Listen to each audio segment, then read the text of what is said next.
Election দেরি হবে তত ঘোলা পানিতে মাছ শিকার করা এদের জন্য সুবিধা হবে। সরকারের কাজ সরকার করছে, আমাদের কাজ আমরা করছি। এবং এরকম একটা দুর্ঘটনা নিয়ে আরও ব্যাপারে আমি সমালোচনা করতে চাই না। তাদের কাজ তারা করছে, আমাদের কাজ আমরা করছি। সরকার একটা অন্তর্বর্তীকালীন সরকার, তাদের পক্ষে করার সম্ভব সেটিই করছে নিশ্চয়ই। তো এই ব্যাপারে আমি মনে করি যে তারা সরকার যদি তাদেরকে কোনোরকম অনুদান দেয়, বাচ্চা চলে গেছে সেটা তো ফিরে আসবে না, এটা সরকারের উপর ডিপেন্ড করে। এবং বিভিন্ন জায়গায় এক ধরনের অস্থিতিশীলতা আমরা লক্ষ্য করছি।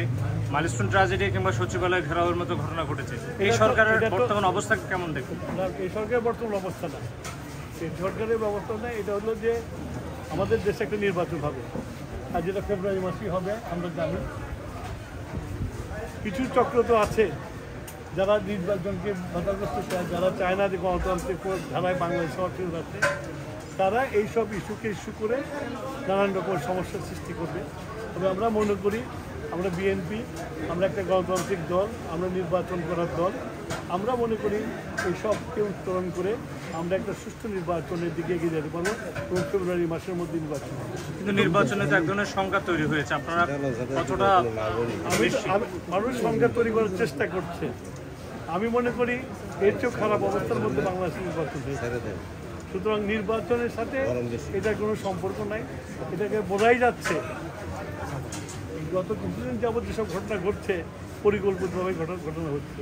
অ্যাক্সিডেন্ট এর দেশে অনেক হয়েছে, গার্মেন্টসে পুড়ে মারা গেছে, অনেকেই হয়েছে। এটা বিমান ঘটনা অনেক ঘটেছে, কিন্তু এরকম মিছিল করে তারপরে সচিবালয়কে আক্রমণ করা দেখি নাই। এবং তারপরে দেখলাম যে পতিত শক্তি যারা চলে গেছে তাদের স্লোগান হয়েছে। তাতে বোঝা যায় যে কারা এক জিনিস করছে। এবং এই ঘোলা পানি, যত ইলেকশন দেরি হবে তত ঘোলা পানিতে মাছ শিকার করা এদের জন্য সুবিধা হবে।